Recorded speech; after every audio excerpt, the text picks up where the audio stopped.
Yeah, so we're happy to kind of share our work on the WACZ format. Yeah, I think last time we presented, I think we were just starting out, and yeah, and I think since then we've gotten a small grant to kind of help standardize the format, and kind of the idea behind the format is to create a portable format for storing web archive data, and we're actually in the process of trying to figure out how it can be standardized. Yeah, and then we'll also talk about the format itself, and then also what we've been doing in exploring the idea of signing WACZ files, and yeah, and I think maybe I'll pass it on to my colleague Ed to start off, kind of a brief intro of the format, and then I'll talk more about the signing part. Okay, yeah, that works, Ilya. So I thought I would just briefly show you like creating one of these data packages and then opening it up and looking at it. And then just feel free to interrupt me as I'm going if you have a question. So let me share my screen here. And hopefully you can see my screen okay. Yes. Great. And I think I've got another browser window here somewhere. So I don't know, there's not many people on the call, but like you probably have seen, I know many of you on the call have seen the Internet Archive before, right? But I'm curious, Edgar, are you familiar with this already? Yes. Yeah, and so like a lot of people know about the Internet Archive, right? Because they try to archive the entire web, and there are also web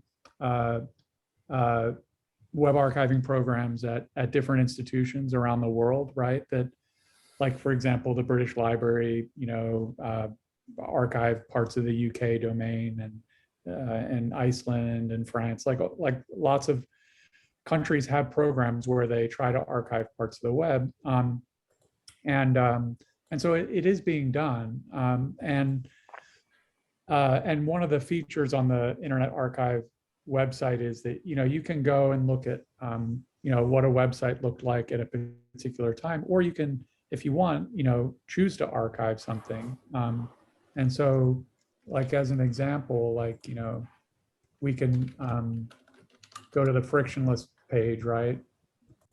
Copy and paste here, and then paste that into this page, this form here, and then what happens is you can say save page, and then Internet Archive will, in their infrastructure, they'll go and they'll fetch that page, right? And then they'll save it to their own storage, and then they'll present it to you here, right? And then you can go back and then look at like what that page looked like at a particular point in time. And I'm mentioning this here, I don't know, was that new to anybody? Edgar, like, did you know you could do that already? Or sorry to pick on you, but Yeah. Yeah, so this is fairly well known, right? And the thing that the Web Recorder project really is predicated on is this idea that not only do like people need to be able to use the Internet Archive to do this, and also for national libraries and different organizations to archive the web, but individuals also need to have tools to create their own web archives, and not necessarily public ones, right? So when you create an archive like this on the Internet Archive, it's archiving it for anyone, which is great, for publishing and public web archives. But if you want to create your own archive, perhaps one that's not public, or perhaps one that you can keep yourself and share it with other people that you want to share it with, the Internet Archive is not going to help you do that. Yeah, so I guess it created a snapshot here, and then we can kind of look at it. So, and apologies to Lorena and Ilya. They present this all the time, a lot better than I'm going to right now. But the Web Recorder project has a set of tools that it's developed over time, and I'm really just gonna talk about one of them right now, which is this one called Archive Web Page. Actually, I may talk about this Replay web page one in a moment, but Archive web page looks very similar, like in its functionality to. Let me go to it. So it's a little application, right, running at archiveweb.page, right, so there is a website for this, but it's actually a client-side application that just runs in your browser. It doesn't. You can actually download a desktop version of it if you want to just run it locally on your computer, but yeah, it's all running in the client. And what you can do once you have Archive web page running is do a very similar process, right? Of actually, where did it go? Sorry, I'm lost because Zoom seems to be covering up part of my page here. Hold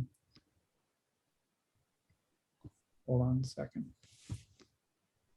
So once you have this desktop or Archive web page, you can decide to like create an archive of some part of the web. So let's say I'll go back to the frictionless data web page with the extension installed. In your browser, you can I'm going to create a new archive, right?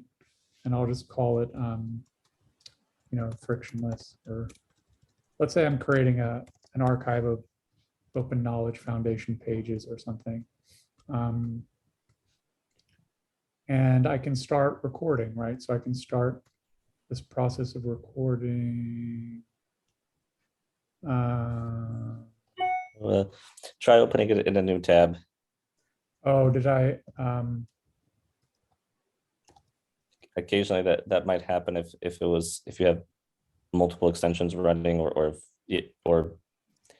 Oh, I might. Yeah, actually, I guess because I'm on the page here, would that maybe interfere with it, or? Yeah, just try the new tab and see if that works. And if not, I could also demo it on my end. Yeah, I did No have this worries. tab there. Okay, so let me go back to the frictionless page.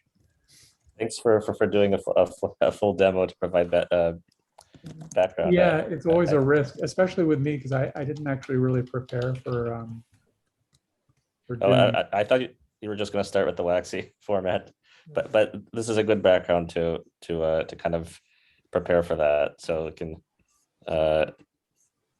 Yeah, I wanted to show like creating it.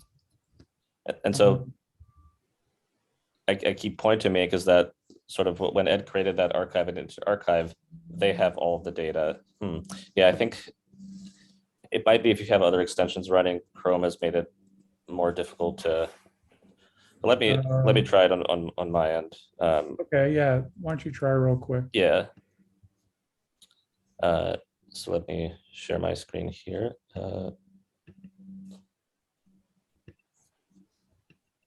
There's no archive web extension for Firefox? Sorry, I was trying not at this time because it's sort of a different API, but we would like to have an extension for it, but we just haven't had time to. So I'll create a new. So let's see.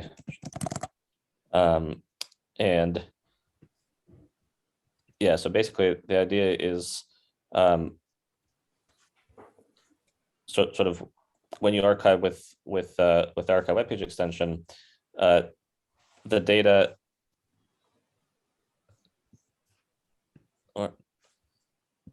So I guess I'll mute the video. Yeah, so essentially as the page loads, everything on the page is being archived, including all the videos. So if there's a video on the page, it'll autoplay it specifically so that it can be archived as well. And it's we can actually see it's already up to 70 megabytes, probably because of the video. So I will go ahead and stop that, and then I'll click on Browse Archive. And yeah, and so now I'm actually viewing the archive version, and I can download this file and have all of the data. So this view is similar to Yeah, let me what you just interject there, Ilya, Sure. because like it is kind of like, so the data is local on your computer at this point, even before you download it, right? So because it's in the Yes. browser. Yes. Yeah, so the Right. downloading, it's not actually, you can think of the download not as so much as a download, because it's not actually getting it from the internet somewhere. It's already present on your computer, but it is packaging it up as a data package. Right, exactly, yes. And so we have all of the, so right now, this is sort of the kind of similar to the view that you get from the Internet Archive. We have sort of just the view of the page, and then sort of the replayed view, but we don't know where the raw data actually is. So like with the example that Ed created in Internet Archive save page, that data becomes part of their huge archive, and it's not easy to get that data out. With this tool and kind of all of our tools, the idea is that users can essentially fully own all the data that they archived, and so and all of the metadata and kind of associated. So, for example, this single page here is part of the metadata. We could actually also, let's see if so there's actually a full text search, even though it's just a single page here. So you could actually also search on the page, and we can then go to the yeah, so we have this download option, and we can download the WACZ format, and the WACZ format is basically a data package, and it'll have all of the data there in a portable way. And so I downloaded this format. I can then go to our other tool, replay web page, which is using, actually, it's based on the same infrastructure, and I can go to point to this file, and I can open it, and the frictionless data archive is here and loadable. I could also host this anywhere on the web, or essentially any web accessible storage will work. So an example I like, you could also embed this. So an example I like to use often is this page, which in this case it's hosted on Glitch. So it's basically same idea. I archived a tweet and a YouTube video here, and they're embedded as individual files, just using HTML, and it's pointing to the WACZ format. And yeah, just a quick overview of what that actually looks like as far as the data. The thing I was hoping to do is like lead us to that WACZ file, because it's actually a zip file, right? Which we can sort of unzip, Yeah, look into. sure, I can do that. Yeah, let me move here, and I'll you could see. Are you able to? I think did I share my screen or my entire desktop? We just see your browser at the moment. Yeah, exactly. Okay, let me reshare so I can quickly show that.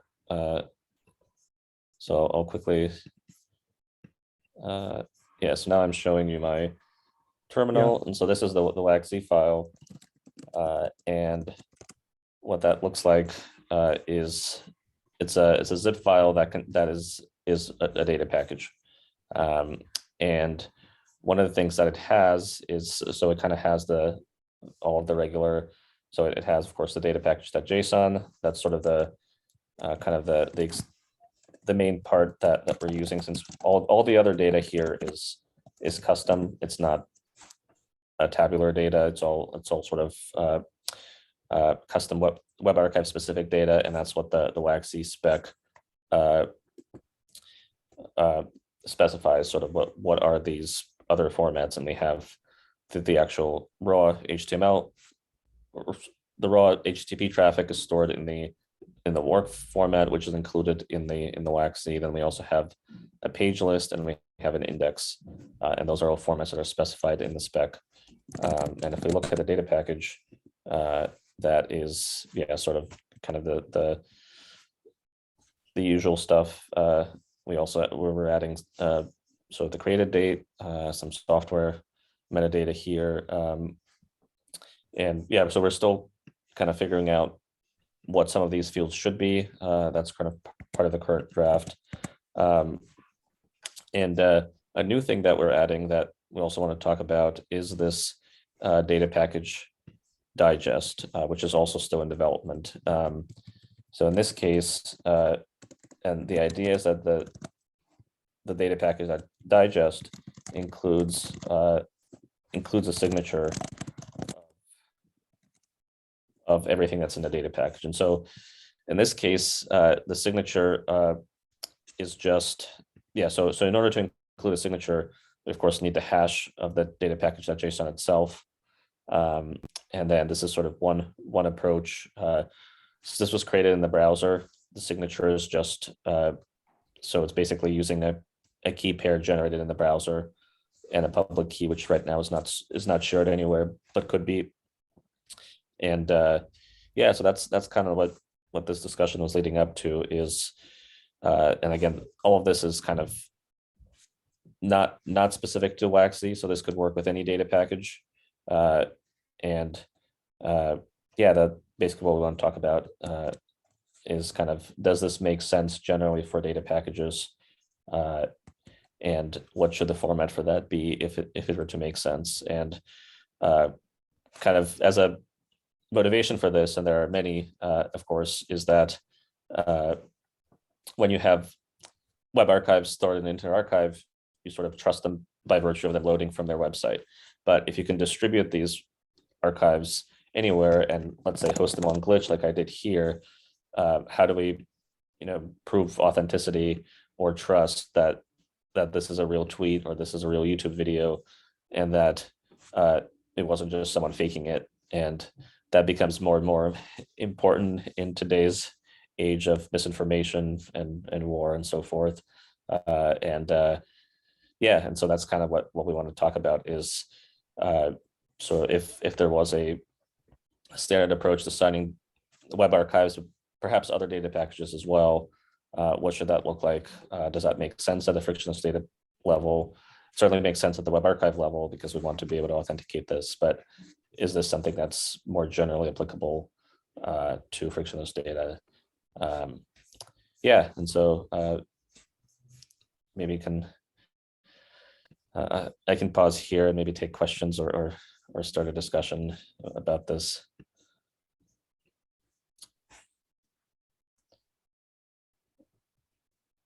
Or if Ed, if you have anything to add.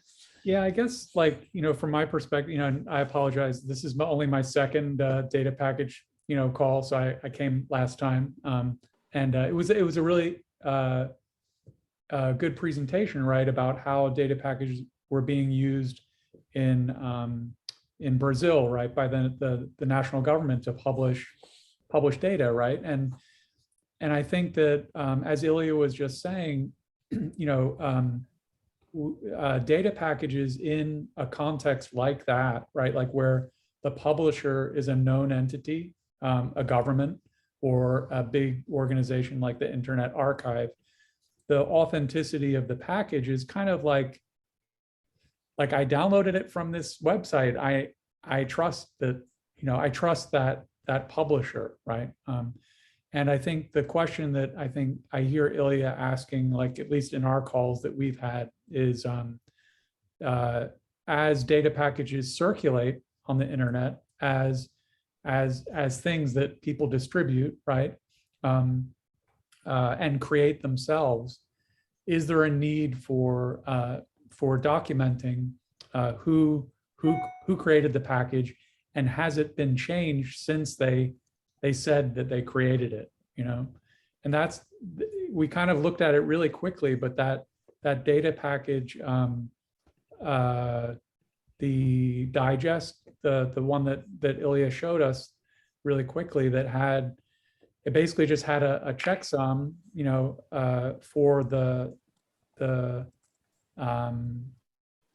manifest file, right, for the data package JSON, right? It really just had a fixity value for that, and then some information about how it was signed. But because there's that fixity value for the data package JSON, and then that data package JSON has the fixity values of all the files in the package, right? Just the fact that that one fixity value is there in the signed in the signed one, it allows you to know, right, that nothing has been changed in at least in all the data that is part of the package, right? The payload of the package. And it seemed like, I mean, we can easily just kind of document this in our own WACZ specification, you know, like that this is what we're doing. But it seemed like there might be an opportunity at within the frictionless community of like developing just a simple way of sort of documenting, you know, what the package should look like to know that it hasn't been changed since it's been signed. But I should say though that I'm kind of glossing over, like, so this signed data portion of the package, right? I think there are some details there to work out, right? And maybe also some flexibility, you know, because there might be different approaches to signing, right? That different, Right. But perhaps that's yeah, like that might be a useful thing for the frictionless community to kind of talk about, like, and maybe there doesn't have to be total agreement about how that signing, the mechanics of it exactly work, but yeah, but if there could be, that would be awesome, you know, but at least some place where to record this kind of thing. And it made me think about the extension mechanism. So I think it's great how you guys design frictionless to be extensible in different ways, right? That's been part of its design, and it seems like this might be like one of those things where it could be extended in a particular way. Yeah, and I'm just sharing my screen here so we have a separate document that's kind of outside the main WACZ specification, and that's mostly because we're not quite sure if that, as we're trying to standardize this, we're trying to figure out where everything should go, and sort of the signing right now is separate. Maybe this will be moved into frictionless data itself if there is interest in that, or maybe there'll be a separate standard that we'll propose later, but this is kind of a little bit still in the process of being hashed out. But yeah, basically the main idea is that we add a file that has the hash of the data package, that JSON. This is just a kind of a rough proposal that has been implemented, and that most of the actual kind of complexity is what the signed data contains. And there, yeah, as I'd mentioned, that there could be multiple versions of this, and one is sort of just to cover it very quickly, one is kind of like the anonymous signature, where there's just a signature and a public key that's involved, and then that's kind of like for where the identity isn't necessarily known or included in the package itself. Then we've been exploring other approaches that are tied to ownership of a specific domain. So for example, if you own, you know, signing that webrecorder.net as the domain, you could use the same key that you generate the SSL cert to also sign the WACZ data package. And then that way it's also tied to the kind of the certificate transparency logs that are out there. And then they also add a signed timestamp. So that's also kind of being hashed out right now. That this is a bit more complicated, but basically relies on the trust of a trusted third party and the existing SSL certificate infrastructure. Of course, there can be other approaches. People have definitely suggested various blockchain-based approaches to signing, which could be used. We haven't specified that, but yeah. So that's I guess there's several questions. So one of the questions would be, does including this in frictionless data package make sense at all? And then a secondary question would be, what should the format look like, and how much of it should be specified versus left to different implementations. Yeah, so I think that's kind of where we're at with this.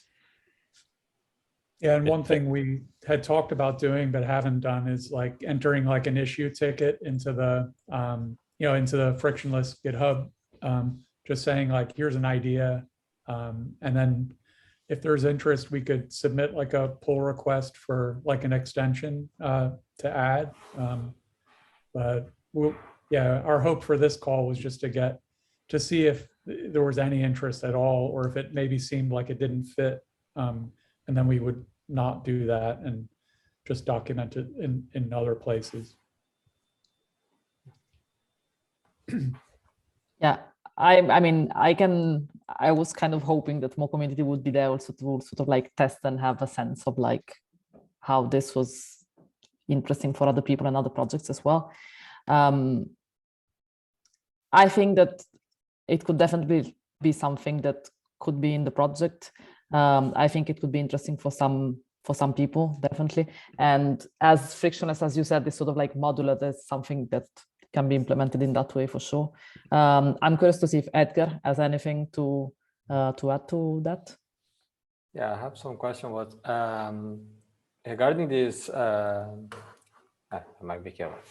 The signature of the data package, I think, is a good idea, and would be nice to have. I'm not sure if in the frictionless data package there is a standard for doing that, signing, and it would be nice like to promote this discussion and starting.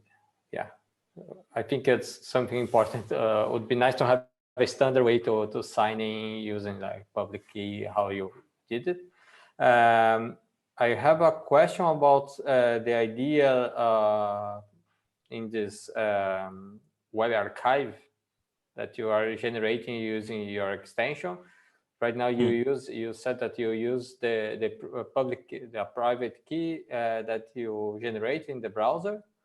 But yes, would not make more sense for me to that when I archive a website, I assure that I didn't change it what I archived. Like if the website had a public key that you can use to sign, that I didn't know that you didn't change it. Okay, this was the website yesterday, but so currently unfortunately that's not possible with current. So we did look at SSL, like if there's anything that you could do with SSL, but unfortunately SSL is basically symmetric encryption. So both parties have or the actual data is transmitted with a signed with a symmetric key, as I understand it. So both parties. So there's not a way to prove that that just from the website itself. I think there are proposals of either updating SSL or TLS really just to be able to do that. And there's other proposals for kind of changing how the data is served so that it can be signed by the website. So as of right now, there isn't really a way to do that, unfortunately, from the website itself, unless the website implements some custom infrastructure for that. And the idea of this is that it can work for any website, including HTTP websites that don't even have TLS at all. And so, yeah, with that, it becomes basically you have to trust the client is what it comes down to. Is that and that's why it's kind of in a way a tricky problem, because you have to trust the whoever's creating the web archive, and so at least this way you could attribute that trust to a specific identity. You could say that it was created by whoever owns this public key, and then you have to trust them, which is kind of outside the scope of this right now. The other approach is that you have kind of a third-party trust where it's running on a third-party system, and you trust that system, and it signs it. But that's kind of where we're at, I think, because of how the web works. Yeah. Yep. And another question: are you talking with Internet Archive about this specification? Are they Are they interested on having that? We have talked to them about it. I think there might, I mean, you know, that their goal was to kind of build the biggest archive in the world, which they have, and keep dating it. So, but I think that they do have use cases where people want to get data out of, and so this format could definitely be useful if someone wants to, for example, download a small portion of a few pages and then have it be signed, for example, by an archive. Yeah, but we've had various conversations with them. Not right now, we're kind of focusing on the spec itself, but this could be yeah, I mean, this could be useful for moving data out of archives and making it more portable and distributed. But their main use case is slightly different in that they, you know, in their case, that they want the trust to be determined based on things loading from their website. Whereas with this format, the idea is that it's not tied to any one website, it's tied to the package itself, which can be hosted anywhere.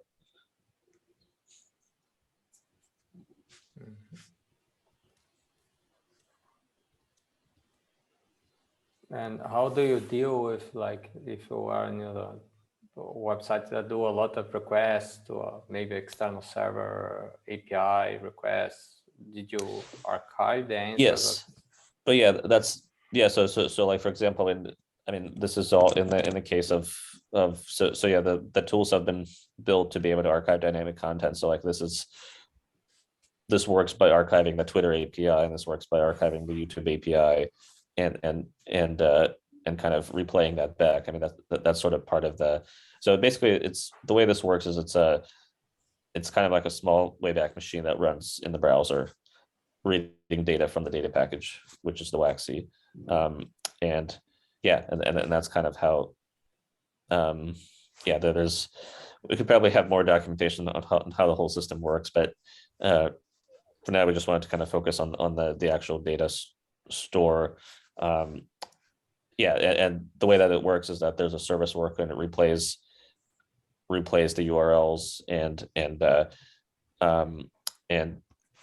you know, if you look at the network traffic, the way that it works is that it makes the browser think that it's loading from YouTube, where it's actually loading from a data package that's the WACZ that's stored in the browser using a service worker. And yeah, and this is kind of, yeah, and so the idea is that users can still have the raw data, which is stored in that package, whereas with larger archives like Internet Archive, it's much harder to, for example, download the data for a single page and put it somewhere, because it becomes part of like that example that Ed made earlier, that becomes accessible on the Internet Archive's Wayback Machine.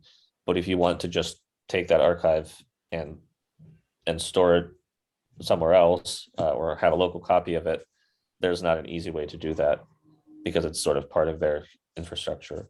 Yeah, and so this is kind of a slightly different approach to allow people to have their own archives and to store this into existing.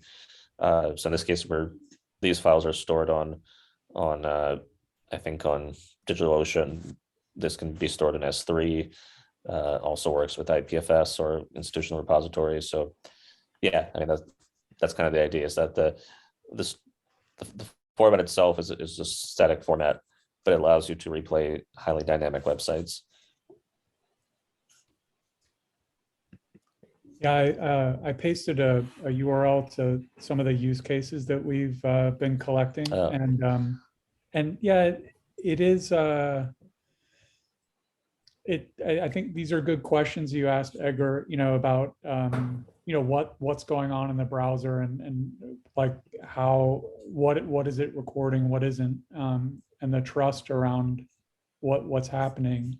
And I think that the one thing that you'll see in the use cases is, like Ilya was just stressing, the importance of making the data portable, you know, and I think that that's something that Data Package has really done such a good job of building a community and conversation around, you know, packaging up data so that it can be reused in different contexts.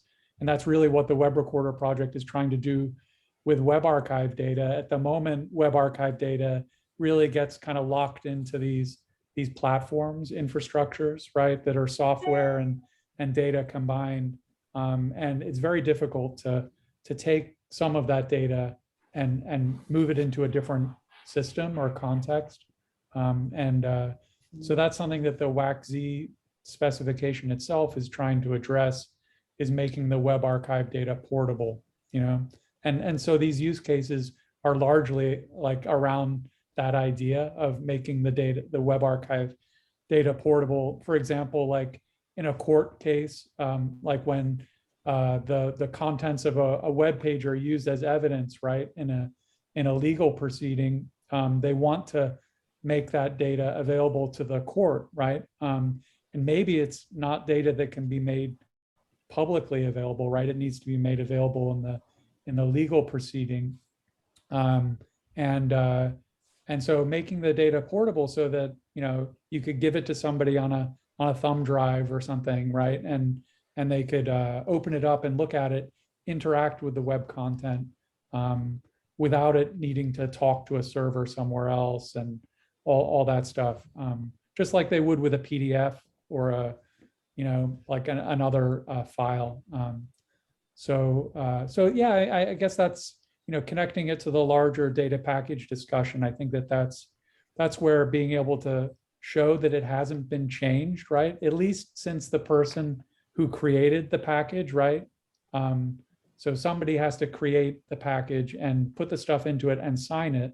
At that point, you know, if you trust the person who gave you the package and who signed it, then, you know, you can trust the content. But like you were saying, Edgar, like anybody could create a package and put fraudulent data into it and sign it and then give it to someone. And it won't prevent that, right? There will always be bad actors, right, that will do stuff like that. But if you do trust the person who signed it, then I think that there are things that you could do to make sure that the package is, you know, complete and hasn't been tampered with.